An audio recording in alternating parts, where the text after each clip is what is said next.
بمكونين اثنين بس رح نعمل اطيب عصير واطيب ايس كريم نبرد على قلوبنا بحر الشوب.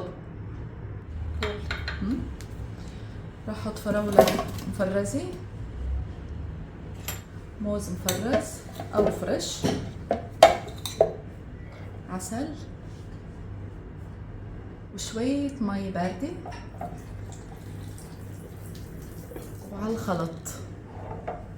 هي هون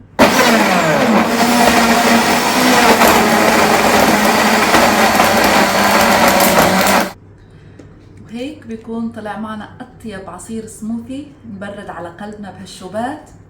طبعا اذا كثيف بتحبوا تخففوه بشوية مي، يا سلام، شي من الاخر.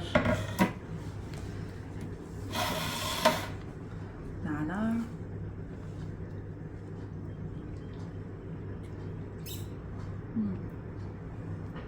مية بالمية. والوصفة الثانية فينا نستفيد من نفس العصير ونعمله ايس كريم.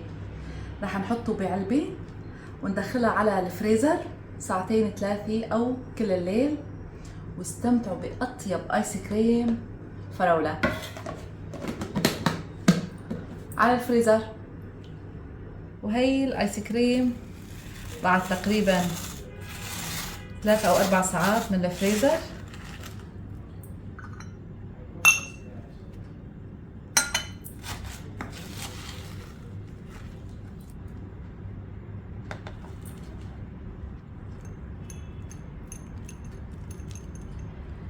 يا سلام. اطيب ايس كريم صحي بمكونين اثنين، صحتين وعافية.